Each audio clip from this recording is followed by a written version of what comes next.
এখানে একটু অপেক্ষা করেন। গর্তের ভিতরে আবর্জনা ময়লা দেখা যায়, সাপ বিচ্ছু থাকতে পারে, পোকামাকড় থাকতে পারে, আমি ভিতরে পরিষ্কার পরিচ্ছন্ন করে তারপরে আপনি ঢুকবেন। সিদ্দিক রাদিয়াল্লাহু তাআলা আনহু ভিতরে পুরাটা পরিষ্কার পরিচ্ছন্ন করার পর নিজের শরীরের চাদর, মুবারক চাদরটা দিয়া ওই গারে সুরের ভিতরে অনেকগুলো ছিদ্র ছিল, ছোট ছোট ছিদ্র দেখা যায়। সিদ্দিক একবার নিজের শরীরের চাদর ছিঁড়ে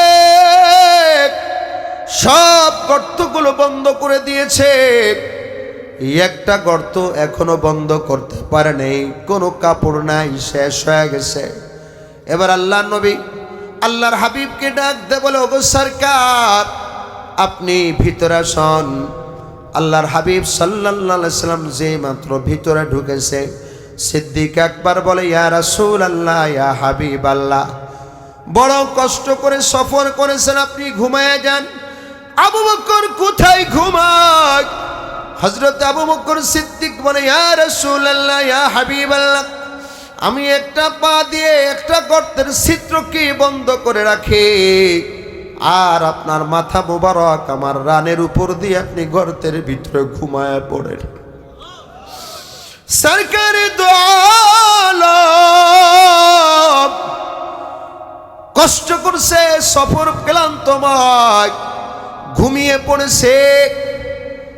আর যে গর্তের ভিতরে আবু বকর পা দিয়ে রেখেছে, ওই গর্তের ভিতরে বিরাট বিষাক্ত একটা সাপ সিদ্দিক আকবর রাদিয়াল্লাহু তাআলা আনহুর পার ভিতরে দংশন শুরু করেছে। সাপের বিষের কারণে হযরত সিদ্দিক আকবরের পুরো শরীরটা কালো হয়ে গেছে, পুরো শরীরের ভিতরে বিষের যন্ত্রণা। আবু বকর সিদ্দিক রাদিয়াল্লাহু তাআলা আনহু সহ্য করার মতো না, তারপরেও তিনি ডাকেন না। আমি যদি নবীজিকে ডাকি ঘুম ভেঙে যাবে, নবীজির বড় কষ্ট হবে। সিদ্দিক আকবর রাদিয়াল্লাহু তাআলা সহ্য করতে পারে না, অটোমেটিকলি কাঁদতেছে, চোখের পানি টপ টপ করে যখন নবীজির মুবারক চেহারার উপরে পড়েছে, সাথে সাথেই হযরতে আল্লাহর হাবিব জাগ্রত হয়ে ডাকতে বলে, আবু বকর তুমি কান্না করো কেন? তুমি কি তোমার পরিবার পরিজনের চিন্তা করো, তোমার সংসারের চিন্তা করো? হযরত আবু বকর সিদ্দিক বলে, না ইয়া রাসূলুল্লাহ, আমি আপনার আশিক, আমি আপনাকে বড় মোহাব্বত করি। বিবির মোহাব্বত, সন্তানের মোহাব্বত, ছেলে সন্তানের মোহাব্বত আমার অন্তরে নাই। ডাক দে বলে, আবু বকর তাহলে তুমি কান্না করো কেন? আবু বকর ডাক দে বলে, ইয়া রাসূলুল্লাহ, ইয়া হাবিবাল্লাহ, গর্তের মুখের ভিতরে পা রেখেছিলাম, আমাকে সাপ না জানি কিসে দংশন করেছে, বিষের যন্ত্রণা সহ্য করতে পারি না। এবার আল্লাহর হাবিব সাল্লাল্লাহু আলাইহি সাল্লাম আবু বকরের পাটা নিয়ে থুথু দিয়ে দিলেন, দোয়া করলেন, আবু বকর পরিপূর্ণ সুস্থ হয়ে গেল। জোরে কোন সুবহানাল্লাহ।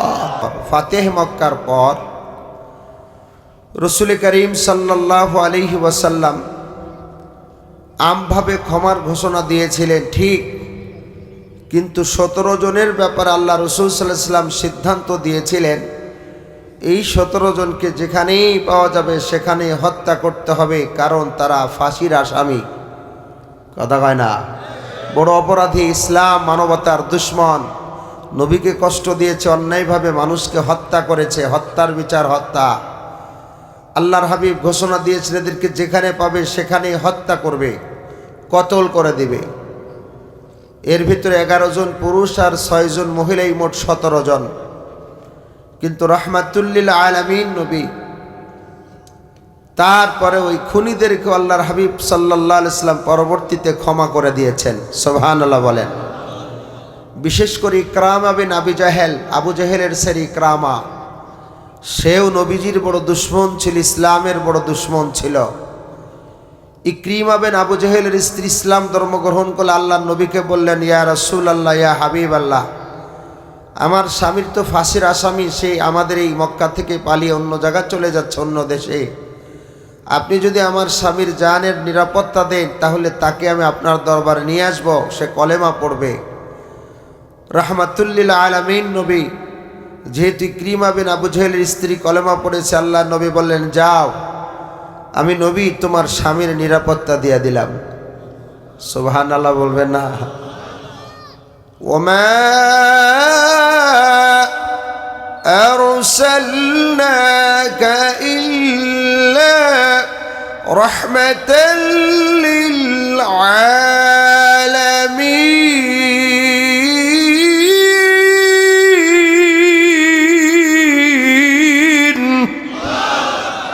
নবী আমার রাহমাতুল লিল আলামিন, ক্ষমা করলেন, আসলেন। এভাবেই নবী অনেককেই ক্ষমা করছেন। এর ভিতরে নবী আলাইহিস সালাতু ওয়াস সালাম ফাঁসির আসামি এমন একজনের ব্যাপারে খবর পেলেন, জীবনের মায়া কার না আছে। আমি আসার সময় একজন বক্তব্য দিচ্ছিলেন, খাবার টাবার ফালায় চলে গেছে জীবনের মায়ায়। কথা কন ঠিক ঠিক না? সারা বাংলাদেশেই তো কথা বলি, কারণ আমরাও তো একটা রাজনৈতিক দলের সাথে জড়িত। আমাদের রাজনৈতিক দলও বাংলাদেশের সাধারণ ছোট দল না। কথা কন, ইসলামী আন্দোলন বাংলাদেশ। ভাইয়ের আমার, দোস্ত বাবেরা, এই জন্য আমি মাঠে ময়দানে অনেক আগ থেকেই কথা বলি। তো আমি বলি, কারণ আমি তো চেয়ারম্যান, সব ইউনিয়নের চেয়ারম্যান আছে কি আছে না? আগে নির্বাচনের আগে, এই 5 তারিখের আগে কোনো জায়গা মাহফিলে গেলে চেয়ারম্যানরা বসে বয়ান শুনতো, মেম্বাররা। এখন আল্লাহর রহমতে পাই না, দেখি যে নাই। আমাকে কই গেছে, কয় আত্মগোপন করছে। আমি বলি না, ওইটা বলবেন না। 17 বছর মানুষকে গুম করছে, এখন নিজেরাই গুম হইছে। কথা কয় না? নিজেরাই অটোমেটিকলি গুম হয়ে গেছে। পুলিশ লাগে নাই, র্যাব লাগে নাই, নিজেরাই গুম। কথা কয় না? ভাইয়ের আমার, দুস্থ হবে বেড়া। এখন রাহমাতুল্লিল আলামিন নবী খবর পেলেন যে নবী আলাইহিস সালাতু ওয়াস সালামের কলিজার টুকরা চাচা হযরত হামজা রাদিয়াল্লাহু সাইয়্যিদুশ শুহাদা, হযরতে হামজাকে নির্মমভাবে শহীদ করেছিল যে ওয়াহাশী, সেও নিজের জীবনের মায়ে আত্মগোপন করে আছে তায়েফে। কোথায়? তায়েফে। রাহমাতুল্লিল আলামিন নবীর দয়া হলো, এত বড় কাতেল, তার উপরে নবীজির বড় দয়া। আল্লাহর হাবিব সাল্লাল্লাহু আলাইহি ওয়াসাল্লাম দূত পাঠালেন, যাও ওয়াহাশীকে বলো সে আমি নবীর কাছে এসে কলেমা পড়ুক। আল ইসলামু ইয়ানহাদিমু মা কানা ক্বাবলা, ইসলামের কলেমা এমন, যে ব্যক্তি একবার কলেমা পড়ে তার পিছনের জিন্দেগির গুনাহ মাফ। তাকে বলো আমি নবীজির কাছে আসুক। রাহমাতুল্লিল আলামিন নবী, কত বড় দয়ার নবী, মায়ার নবী। ওয়াহাশীর কাছে দূত যায়, বলে ওয়াহাশী, তোমার জন্য সুসংবাদ, নবীজি তোমাকে যেতে বলেছে, ক্ষমা করে দিবেন। ওয়াহাশী বলে, নবী ক্ষমা করলে কি হবে? আল্লাহ তোমাকে ক্ষমা করবে না। কেন? বলে, কোরআনে কারিমের আয়াত আমি জানি। কাফের কোরআনে কারিমের আয়াত জানে। বলে কি? বলে 3টা গুনাহের ব্যাপার আল্লাহ পাক বলছে, তাদের কঠিন শাস্তি হবে, ডাবল শাস্তি হবে। 1 নাম্বার যারা আল্লাহর সাথে শরীক করে, 2 নাম্বার যারা অন্যায়ভাবে মানুষকে হত্যা করে, আর 3 নাম্বার যারা জিনা করে, ব্যভিচার করে। ওয়াহাশী বলে, আমি এই 3টা অপরাধে আমাকে তো আল্লাহ পাক ক্ষমা করবে না।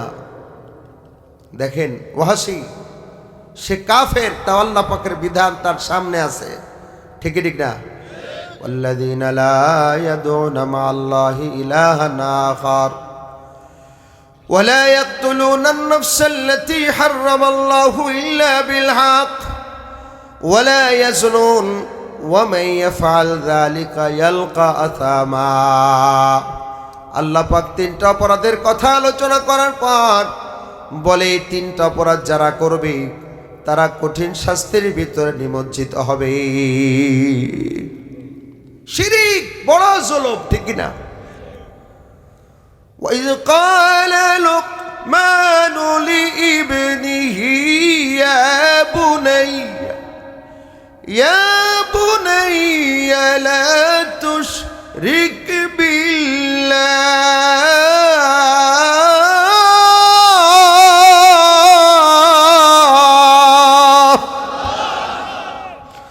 إن الشرك لظلم عظيم।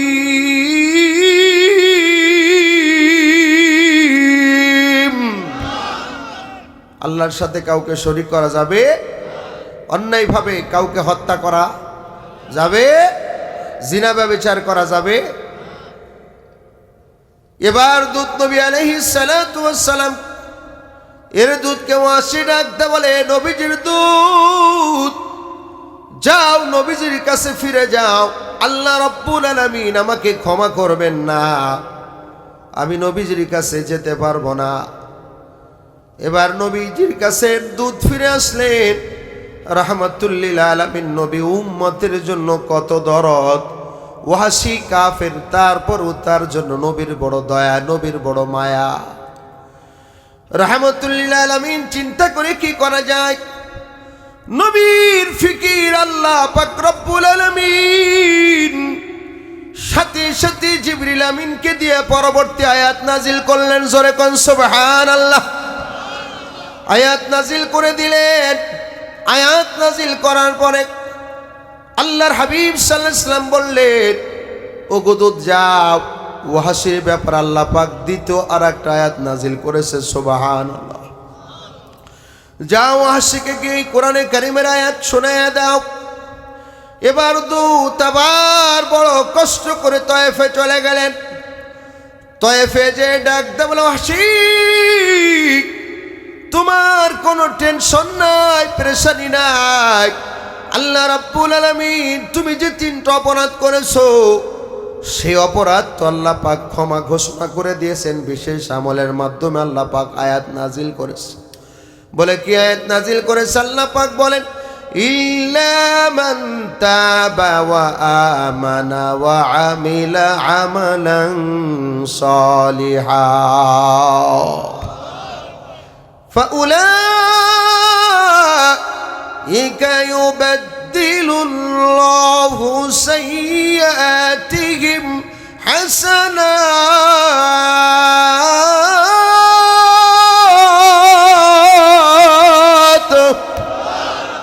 আল্লাহ রাব্বুল আলামিন আয়াত নাজিল করে দিয়েছে, শোনো। বলে তুমি বড় বড় 3টা অপরাধ করেছো, কিন্তু ইল্লা মান তাবা, এই অপরাধ করার পরে যে তওবা করে নিবে, ও আমানা, ঈমান আনয়ন করবে, ও আমিলা আমালান সলিহা, আমালে সলিহা করবে, আল্লাহ রাব্বুল আলামিন তার পিছনের জিন্দেগির গুনাহ তো মাফ করে দিবেন। শুধু তাই নয়, আল্লাহ পাক রব্বুল আলামিন বলেন, ফাউলাইকা ইউবাদদিলুল্লাহু সাইয়্যাতিহিম হাসানাত। শুধু তাই নয়, আল্লাহ রাব্বুল আলামিন সেই পিছনের জিন্দেগিতে যত গুনাহ করেছেন, সেই গুনাহগুলো আল্লাহ পাক নেকির দ্বারা পরিবর্তন করে দিবে। জোরে কোন সুবহানাল্লাহ। ভাইরা আমার, দোস্ত বাবারা, তার মানে এক সময় গুনাহ করেছে, তওবা করার, ঈমান আনার পরে আল্লাহ পাক তার গুনাহগুলো নেকির দ্বারা পরিবর্তন করে দিবে। ওয়াসিকে বলে, ওয়াসি, তুমি খুশি হওয়ার কথা, তোমার শুধু গুনাহ মাফ হবে না, তুমি যে গুনাহগুলো করেছিলা, গুনাহগুলো আল্লাহ পাক নেকির দ্বারা পরিবর্তন করে দিবে। এই জন্য দেখেন না, হযরতে সিদ্দিক একবার উমর ইবনুল খাত্তাবকে ডাক দে বলে, উমর, তোমার আমল নামায় নেকি বেশি? হযরত ওমর বলে, না আবু বকর, আপনার আমল নামার ভেতরে নেকি বেশি। দুজনে কথাবার্তা বলতেছেন। হযরত আবু বকর বলে, ওমর, তোমার যে নেকি বেশি আমার কাছে দলিল আছে, প্রমাণ আছে। বলে, প্রমাণ কি? বলে, আল্লাহ পাক বলেছে, ফাউলাইকা ইউবাদদিলুল্লাহু সাইয়্যাতিহিম হাসানাত। ওমর, তুমি তো কাফের থাকা অবস্থায় গুনাহ কম করো নাই, অপরাধ কম করো নাই, এমনকি নবীজিকে হত্যা করতে পর্যন্ত তুমি আসা। ওমর, তাহলে তোমার হায়াতের জিন্দেগিতে যেহেতু গুনাহ বেশি ছিল, আল্লাহ রাব্বুল আলামিন সেই গুনাহগুলো নেকির দ্বারা পরিবর্তন করে দিয়েছে।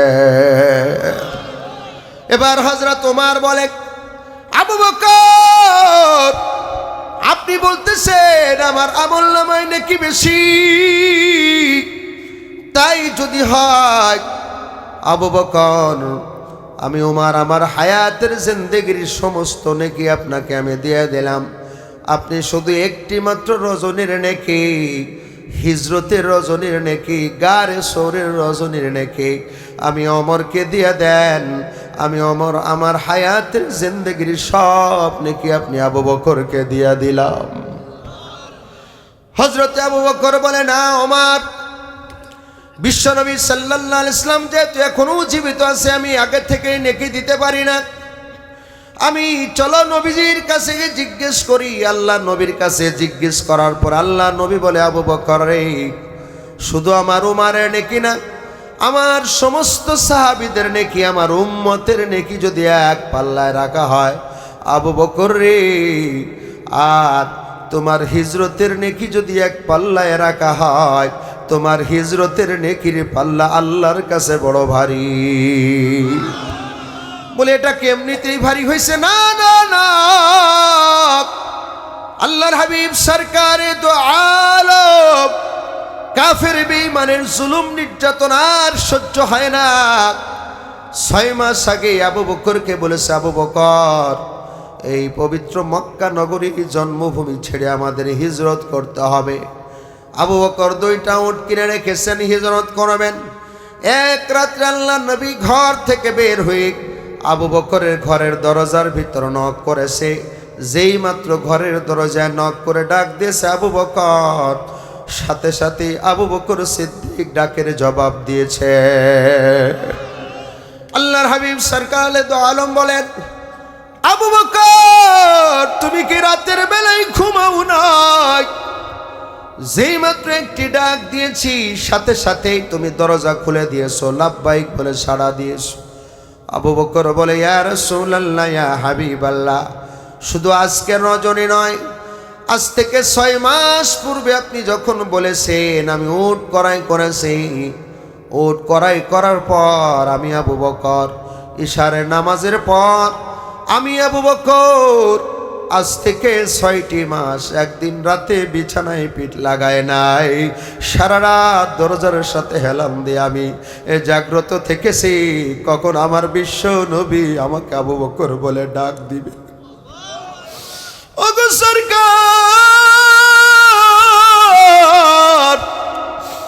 আমি আবু বকর একাই জাগি নাই, আমার মেয়ে আসমা রাতের বেলায় ঘুমাই না, কখন বিশ্ব নবী সরকারে দো আলম আসবে।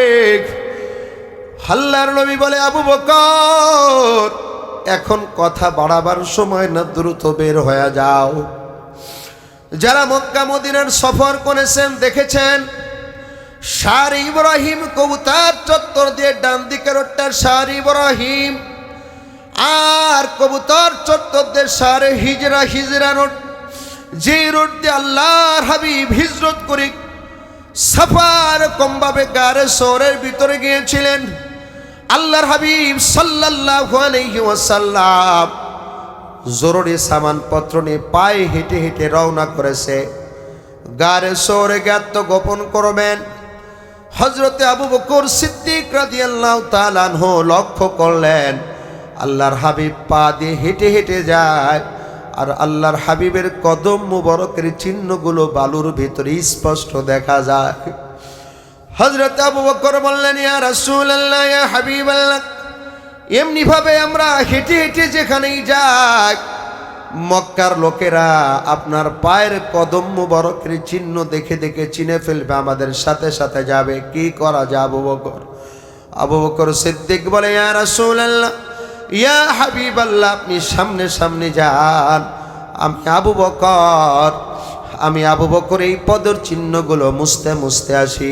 হযরতে আবু বকর কিতাবের ভিতরে বিভিন্ন বর্ণার একটি বর্ণারছে হযরতে আবু বকর সিদ্দিক রাদিয়াল্লাহু তাআলা আনহু এই বালুকা জমিনের উপর দিয়ে আবু বকর গড়াগড়ি করতে করতে গারে সর পর্যন্ত গিয়েছে। কেন? নবীজিকে যেন না চিনে, কাফেররা যেন নবীজির কদম মুবারক চিনতে না পারে, বড় কষ্ট করে গারে সরের কাছে গেলেন। এর দোস্ত 2017 সালে হজের সফরে জাবালে নূরে আমি গুনাহগারকে আল্লাহ পাক ওঠার তৌফিক দিয়েছেন। মাস পার ওঠার পরে মাথার চক্কর দিয়েছে, যেন পাহাড় থেকে আমি পড়ে যাই। আর একজন সাথীর কোমর ধরে ধরে আস্তে করে বড় কষ্ট করে উপরে উঠেছে। নবী যেখানে গারে হেরার ভিতরে নবীজি যেখানে দাঁড়িয়ে নামাজ পড়েছেন সেখানে নামাজ পড়ার তৌফিক আল্লাহ পাক দিয়েছিলেন। যেখানে নবীজি মোরাকাবা করে দোয়া করেছিলেন সেখানে দোয়া করার তৌফিক আল্লাহ রাব্বুল আলামিন দান করেছিলেন। তাও তো বড় কষ্ট। গাড়ে সরে উঠার চেষ্টা করলাম, কিছু দূর উঠার পরে দেখি বহু বড় পাহাড়। তখন তো রাস্তা ছিল না, এখন উঠার রাস্তা করে দিছে। তারপরে বড় কষ্ট। যারা উপরে উঠে গেছে তাদেরকে ছোট্ট ছোট্ট চড়ুই পাখির মতো ছোট ছোট দেখা যায়, তাহলে কত উঁচা। মানুষ চেনা যায় না, তাহলে কত বড় পাহাড়। সিদ্দিক আকবর রাদিয়াল্লাহু তাআলা আনহু বড় কষ্ট করে গড়াগড়ি করে সাবার এখানে নবীজিকে সাথে করে ওই পাহাড়ের উপর উঠতেছে। পাহাড়ের গুহার উপরে যখন উঠেছে, মাথায় চূড়ায় যখন উঠেছেন, ওঠার পরে আবু বকর ডাকতে বলে, ইয়া রাসূলুল্লাহ, আপনি এখানে একটু অপেক্ষা করেন। গর্তের ভিতরে আবর্জনা ময়লা দেখা যায়, সাপ বিচ্ছু থাকতে পারে, পোকামাকড় থাকতে পারে, আমি ভিতরে পরিষ্কার পরিচ্ছন্ন করি, তারপরে আপনি ঢুকবেন। সিদ্দিক রাদিয়াল্লাহু তাআলা আনহু ভিতরে পুরাটা পরিষ্কার পরিচ্ছন্ন করার পর নিজের শরীরের চাদর মুবারক চাদরটা দিয়া ওই গারে সুরের ভিতরে ভিতরে অনেকগুলো ছিদ্র ছিল, ছোট ছোট ছিদ্র দেখা যায়। সিদ্দিক একবার নিজের শরীরের চাদর ছিঁড়ে সব গর্তগুলো বন্ধ করে দিয়েছে। একটা গর্ত এখনো বন্ধ করতে পারে নাই, কোনো কাপড় নাই, শেষ হয়ে গেছে।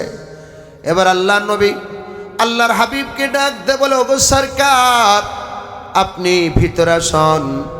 আল্লাহর হাবিব সাল্লাল্লাহু আলাইহি সাল্লাম যে মাত্র ভিতরে ঢুকেছে, সিদ্দিক আকবর বলে, ইয়া রাসূলুল্লাহ, ইয়া হাবিবাল্লাহ, বড় কষ্ট করে সফর করেছেন, আপনি ঘুমায় যান। আবু বকর কোথায় ঘুমায়? হযরত আবু বকর সিদ্দিক বলে, ইয়া রাসূলুল্লাহ, ইয়া হাবিবাল্লাহ, আমি একটা পা দিয়ে একটা গর্তের ছিদ্রকে বন্ধ করে রাখি, আর আপনার মাথা মোবারক আমার রানের উপর দিয়ে আপনি গর্তের ভিতরে ঘুমায় পড়েন। সরকারি দোয়ালম কষ্ট করছে, সফর ক্লান্তময়, ঘুমিয়ে পড়েছে। আর যে গর্তের ভিতরে আবু বকর পা দিয়ে রেখেছে, ওই গর্তের ভিতরে বিরাট বিষাক্ত একটা সাপ সিদ্দিক আকবর রাদিয়াল্লাহু তাআলা আনহুর পার ভিতরে দংশন শুরু করেছে। সাপের বিষের কারণে হযরত সিদ্দিক আকবরের পুরো শরীরটা কালো হয়ে গেছে, পুরো শরীরের ভিতরে বিষের যন্ত্রণা। আবু বকর সিদ্দিক রাদিয়াল্লাহু তাআলা আনহু সহ্য করার মতো না, তারপরেও তিনি ডাকেন না। আমি যদি নবীজিকে ডাকি ঘুম ভেঙে যাবে, নবীজির বড় কষ্ট হবে। সিদ্দিক আকবর রাদিয়াল্লাহু তাআলা সহ্য করতে পারে না, অটোমেটিকলি কাঁদতেছে, চোখের পানি টপ টপ করে যখন নবীজির মুবারক চেহারার উপরে পড়েছে, সাথে সাথেই হযরতে আল্লাহর হাবিব জাগ্রত হয়ে ডাকতে বলে, আবু বকর, তুমি কান্না করো কেন? তুমি কি তোমার পরিবার পরিজনের চিন্তা করো, তোমার সংসারের চিন্তা করো? হযরত আবু বকর সিদ্দিক বলে, না ইয়া রাসূলুল্লাহ, আমি আপনার আশিক, আমি আপনাকে বড় মোহাব্বত করি। বিবির মোহাব্বত, সন্তানের মোহাব্বত, ছেলে সন্তানের মোহাব্বত আমার অন্তরে নাই। ডাক দে বলে, আবু বকর, তাহলে তুমি কান্না করো কেন? আবু বকর ডাক দে বলে, ইয়া রাসূলুল্লাহ, ইয়া হাবিবাল্লাহ, গর্তের মুখের ভিতরে পা রেখেছিলাম, আমাকে সাপ না জানে কিসে দংশন করেছে, বিষের যন্ত্রণা সহ্য করতে পারি না। এবার আল্লাহর হাবিব সাল্লাল্লাহু আলাইহি ওয়াসাল্লাম আবু বকরের পাটা নিয়ে থুথু দিয়ে দিলেন, দোয়া করলেন, আবু বকর পরিপূর্ণ সুস্থ হয়ে গেল। জোরে কোন সুবহানাল্লাহ। এবার বিষাক্ত একটা সাপ গর্ত থেকে বের হয়ে আল্লাহ নবীকে সালাম দেয়, ইয়া রাসূলুল্লাহ, ইয়া হাবিবাল্লাহ, আমাকে ক্ষমা করে দিবেন, আমার আবু বকরকে দংশন করার ইচ্ছা ছিল না। আমি মূসা আলাইহিস সালাতু ওয়াস সালামের জামানার সাপ। আমি তখন থেকে শুনেছিলাম বিশ্ব নবী আখেরি পয়গম্বরে গুহার ভিতর আশ্রয় নিবি। নবীজি গো বড় কষ্ট করে করে বহু বছর ধরে গুহার ভিতর আশ্রয় নি। আবু বকর সিদ্দিক যখন সমস্ত গুহার ভিতরে সব ছিদ্রগুলো বন্ধ করে দিয়েছে, আমি উপায় দেখি না, বাধ্য হয়ে আবু বকরকে দংশন করেছে গো নবী, কেবলমাত্র আপনি নবীর নুরানি চেহারা দেখার জন্য। ভাইয়ের আমার, দোস্ত বাবারা, তাহলে আল্লাহ নবী বলেন, আবু বকর তোমার এক রজনীর আমল আল্লাহ রাব্বুল আলামিনের কাছে অনেক দামি। এবার ওয়াহশীকে ডাকতে বলে, ওগো ওয়াহশী, তাহলে তুমি ঈমান আনো, তওবা করো, আমালে সালিহা করো, আল্লাহ রাব্বুল আলামিন তোমার পেছনের জিন্দেগির গুনাহ মাফ করে দিবে। জোরে কোন সুবহানাল্লাহ। এবার ওয়াহশী বলে, না নবীজির দূত, আমি নবীজির কাছে ফিরে যেতে পারবো না, তুমি নবীজির কাছে চলে যাও, আমার কথা জানায় দাও। বলে, তুমি কেন পারবা না? তোমার ব্যাপারে তো আল্লাহ পাক কত সুন্দর ক্ষমার আয়াত নাজিল করেছে। বলেন সব ঠিক আছে, কিন্তু আল্লাহ পাক এখানে বলেছে ওয়া আমিলা আমালান সালিহা, যে আমালে সালিহা করবে। আমি ওয়াহশী আমালে সালিহা করতে পারবো না, আমি আল্লাহ পাকের আযাব গজব থেকেও বাঁচতে পারবো না। যাও নবীজির কাছে চলে যাও, অন্য কোনো পদ্ধতি আছে কিনা সেটা আমাকে জানাবা। এবার রাহমাতুল লিল আলামিনের দরবারে দূত চলে আসছেন। আল্লাহ নবীকে সব কিছু বলার পরে নবী আমার প্রেসার সাথে সাথে আল্লাহ রাব্বুল আলামিন সূরাতুন নিসার অন্য একটা আয়াত নাজিল করে দিলেন। জোরে কোন সুবহানাল্লাহ। এবার নবী আলাইহিস সালাম বললেন, হে দূত যাও, ওয়াহশীকে চমৎকার এই আয়াতটা শোনায় আসো। এবার ওয়াহশীর কাছে যখন দূত গেছে, যাওয়ার পরে বলে, শোনো, আল্লাহ পাক তোমার চূড়ান্ত পর্যায়ে ক্ষমার ঘোষণা করেছে, তোমার টেনশন নাই, চলো। আল্লাহ পাক রব্বুল আলামিন বলেছেন, ইন্নাল্লাহা লা ইয়াগফিরু আন ইউশরাকা বিহি ওয়া ইয়াগফিরু মা দুনা যালিকা লিমান ইয়াশা। এ নবীজির দূত শোনো, আল্লাহ পাক নবীজির দূত বলে, শোনো, আল্লাহ পাক বলেন, ইন্নাল্লাহা, নিশ্চয় আল্লাহ রাব্বুল আলামিন, লা ইয়াগফিরু আন ইউশরাকা বিহি, যারা আল্লাহর সাথে শরীক করে আল্লাহ পাক তাদেরকে ক্ষমা করবেন না। ওয়া ইয়াগফিরু মা দুনা যালিকা লিমান ইয়াশা।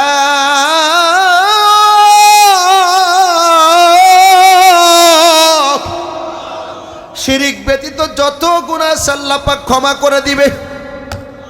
আল্লাহু আকবার, জোরে বলেন। শিরিক ব্যতীত যত গুনাহ আল্লাহ পাক যাকে চান তাকে ক্ষমা করে দিবে।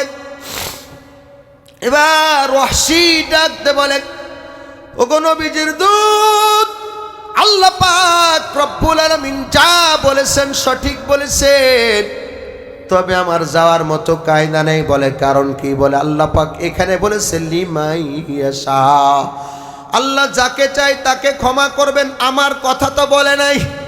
শুননি, লিমান ইয়াশা, যাকে চাই আল্লাহ পাক তাকে ক্ষমা করবে, আমার কথা তো আল্লাহ পাক বলে নাই। সুতরাং আল্লাহ পাক আমার জন্য নাও চাইতে পারে, যাও নবীজির কাছে চলে যাও। আল্লাহর হাবিব সরকার দো আলমের কাছে যখন আসছে, রাহমাতুল লিল আলামিন নবী বড় প্রেসার। আমরা হইলে কি করতাম? 10-12 জন পাঠায় ডেকে এনে ধরে জবাই করে দিতাম। কথা কয় না? এত আয়াত নাজিল হয়েছে, এত তেল মারতেছি, কাজ হচ্ছে না, না জবাই করে দিই। কথা কয় না? কিন্তু রাহমাতুল লিল আলামিন কত বড় দয়ার নবী, কত বড় মায়ের নবী।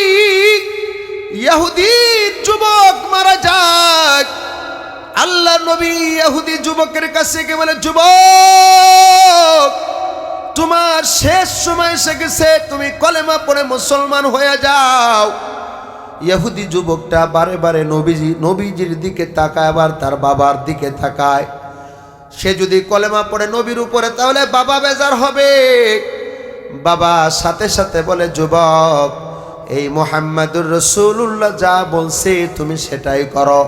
সাথে সাথে এই যুবক কলেমা পড়েছে, মুসলমান হয়েছে। মুসলমান হওয়ার সাথে সাথে ইন্তেকাল করেছে, জান্নাতি হয়ে মারা গেল। জোরে কন্যা সুবহানাল্লাহ। নবী আমার মুস্কি হাসতেছে, আজকে আমার একজন সাহাবী জান্নাতি। সুবহানাল্লাহ বলেন। আজকে আমার একজন উম্মত জান্নাতি। অথচ এলাকার ধনী, এ ধনী বাবা, এ ধনী মা, আল্লাহ পাক অনেক টাকা পয়সা দিয়েছে, হজ ফরজ করেছে, আপনি হজ করেন না।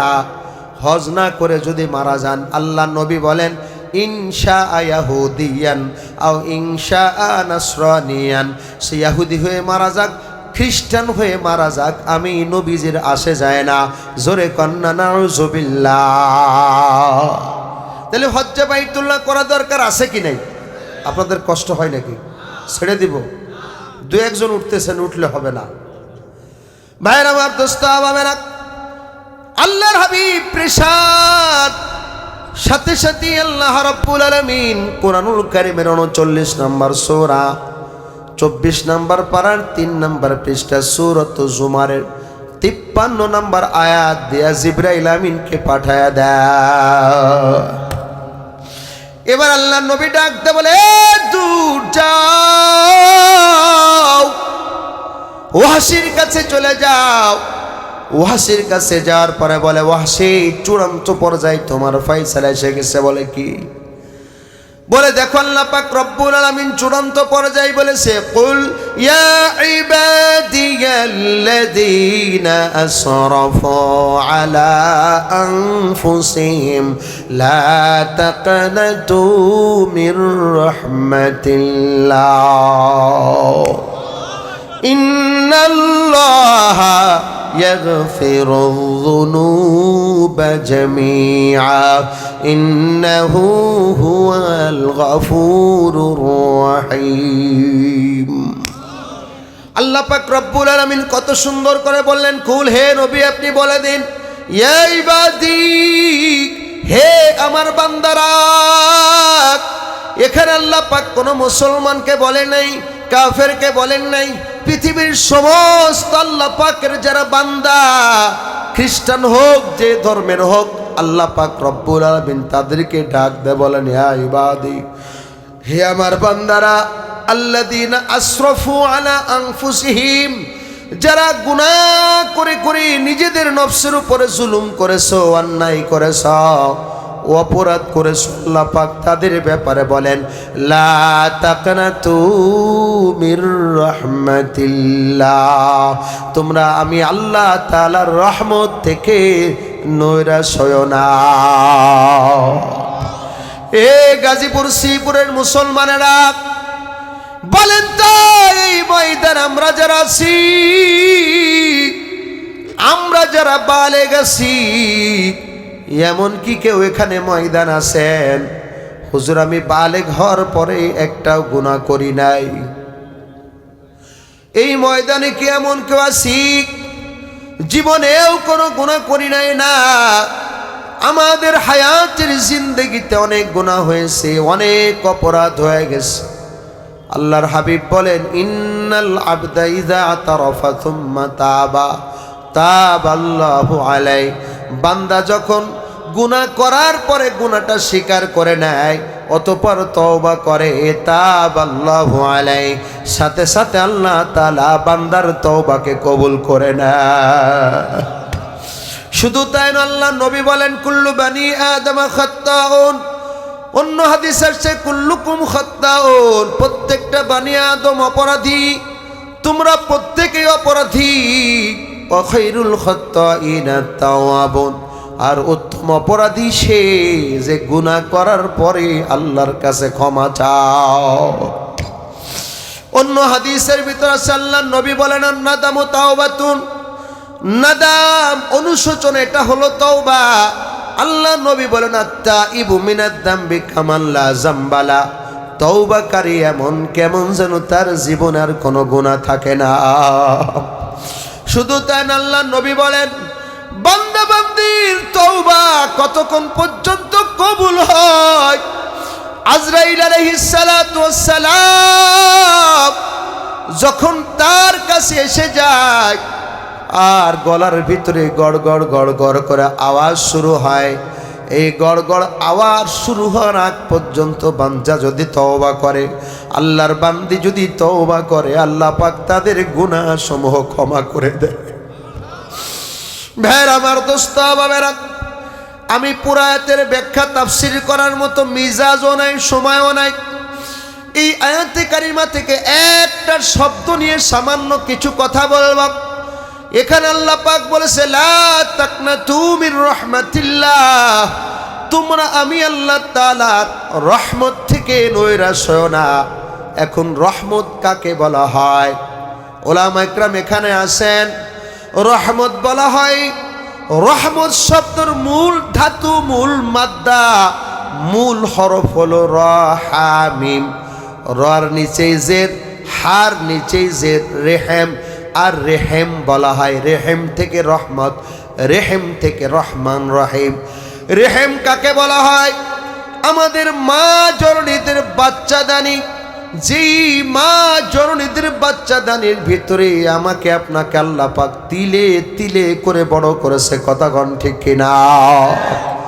অনেক মা জননীরা আছে যে 4 ফিট 4.5 ফিট লম্বা, খুব কম মা বোন আছে খুব কম 5 ফিট 5.5 ফিট 6 ফিট, ঠিক না?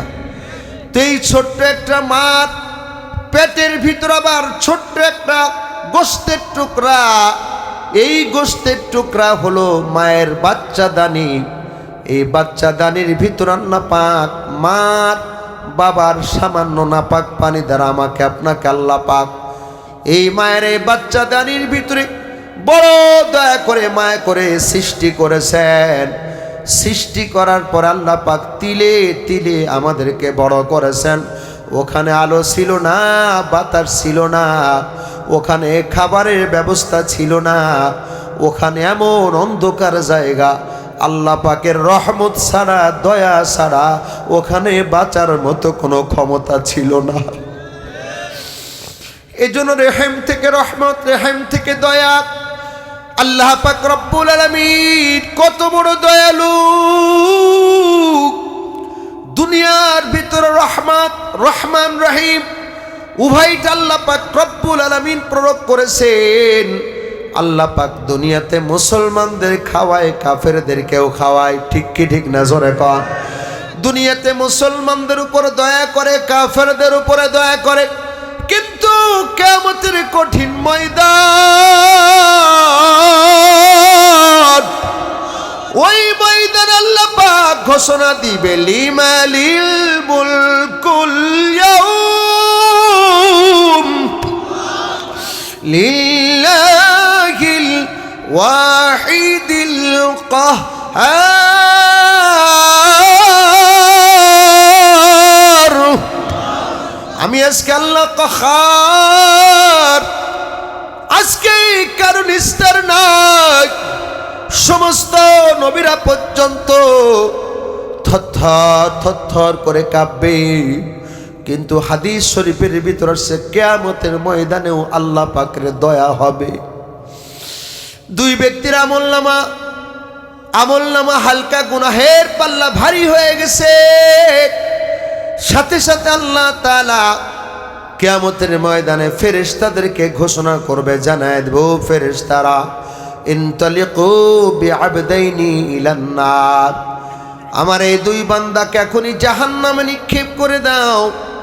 এই আদেশ পাওয়ার সাথে সাথে দুইজন বান্দার একজন নিজে নিজে দৌড়ায় দৌড়ায় জাহান্নামের দিকে রওনা দিবে, আর একজন আল্লাহর বান্দা জাহান্নামে সহজে যাইতে চাইবে না। ফেরেশতারা দুইটা হাত ধরে ধরে টেনে টেনে জাহান্নামের দিকে নেয়। জাহান্নামের দিকে যাইতে চায় না।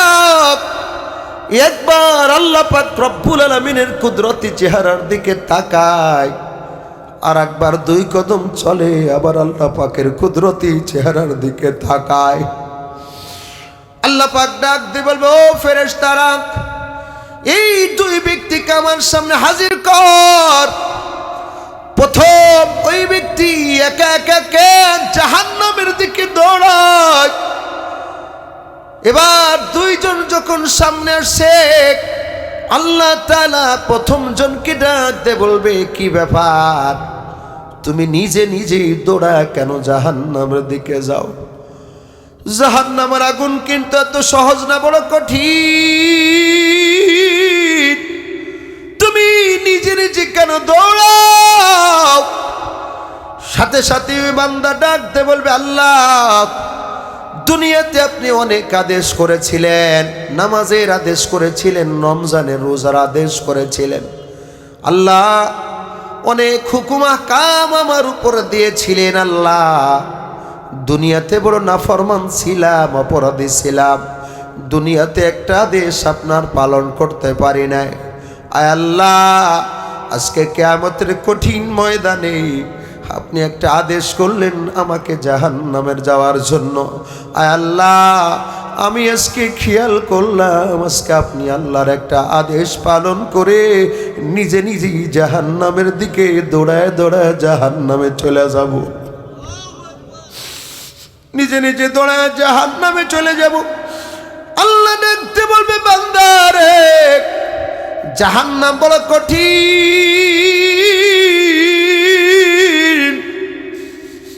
জাহান্নামের আগুন সহ্য করার মতো ক্ষমতা নাই, জাহান্নামের শাস্তি ক্ষমতা তোর নাই। তবে সাদাকা দেও ফেরেশতারা আমার বান্দা সত্যই বলেছে। দ্বিতীয় জনকে ডেকে বলে, তুমি কেন যাও না? তুমি বারে বারে কেন আমি মালিকের দিকে ফিরে ফিরে তাকাও? সাথে সাথে বান্দা ডাক দে বলবে, আল্লাহ, দুনিয়াতে কোনো অপরাধ করেছে, এই অপরাধ করার কারণে আজকে আমি জাহান্নামের আসামি গো আল্লাহ। আমি জাহান্নামের আসামি, কোনো সন্দেহ নাই। কিন্তু আপনি মালিকের কুদরতি চেহারার দিকে জন্য তাকাই। আয় আল্লাহ, দুনিয়াতে আমরা পড়েছি আর রহমান,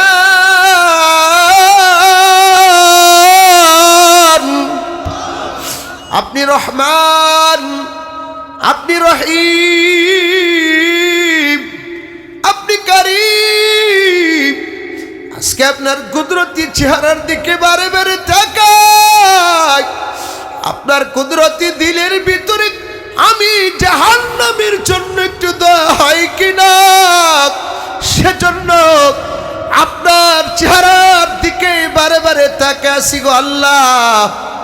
আপনার একটু দয়া হয় কিনা, একটু মায়া হয় কিনা, আপনার দয়ার দিকে আমি তাকিয়েছি, আপনার মায়ার দিকে আমি তাকিয়েছি।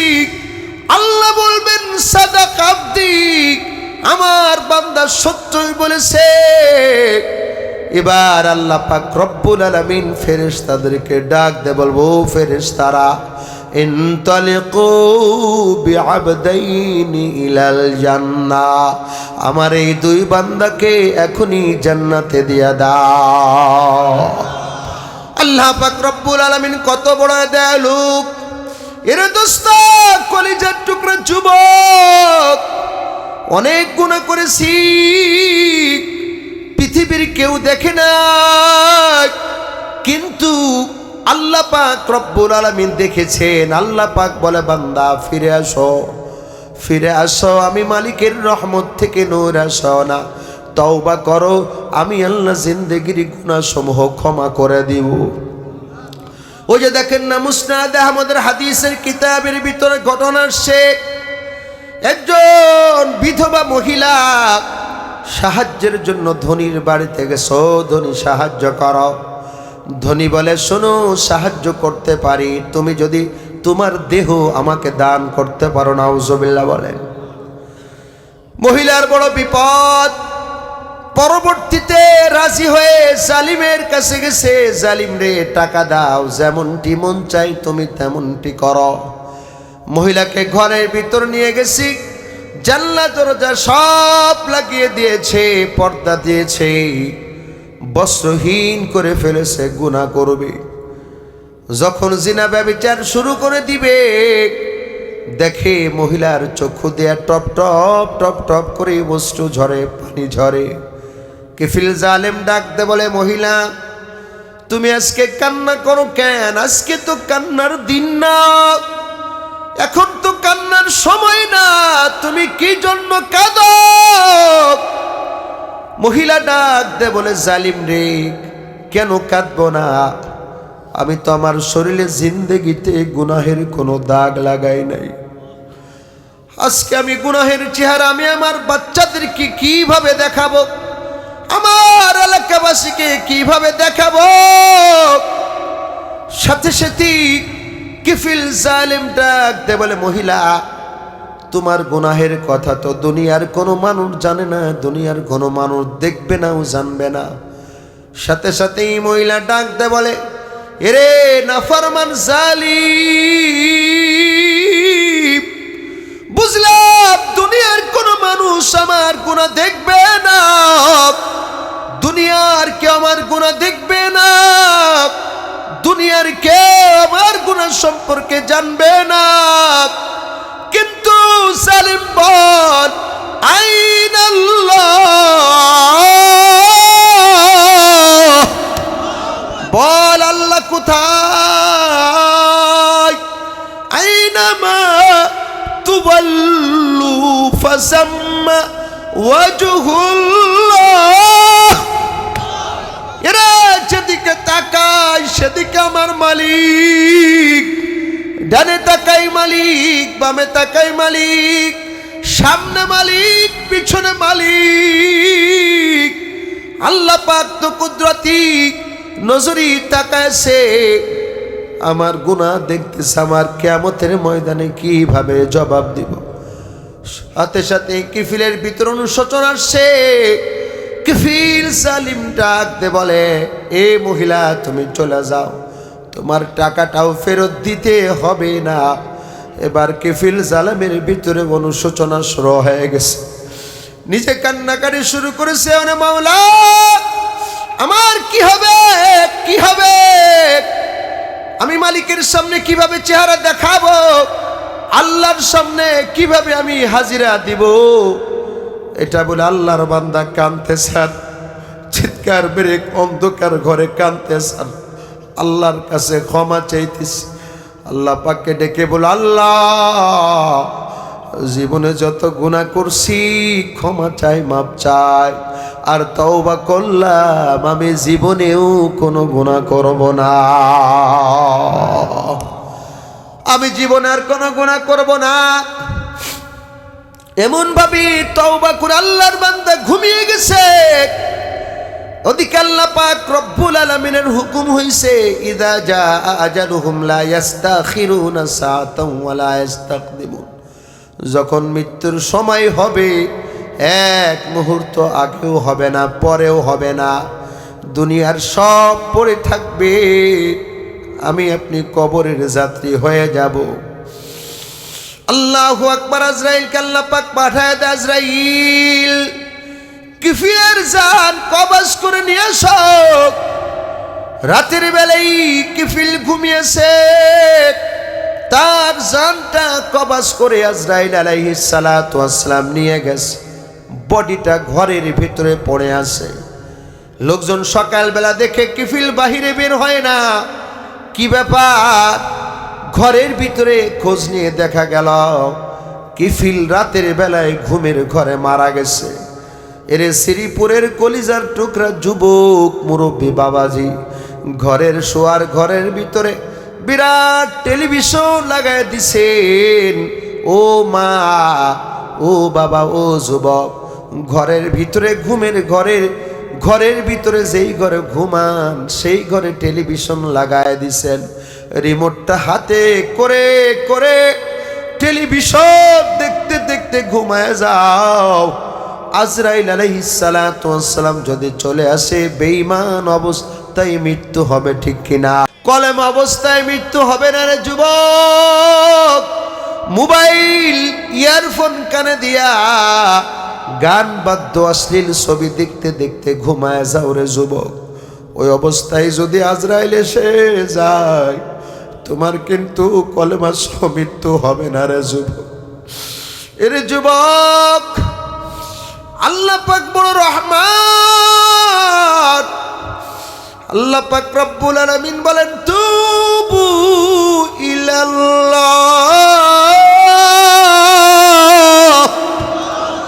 আমি আল্লাহর কাছে খালেস দিলে তওবা করো। এজন্য আজকের মাহফিল তওবা সংক্রান্ত আলোচনা। এজন্যই ময়দান থেকে আমরা তওবা করে সবাই যাব।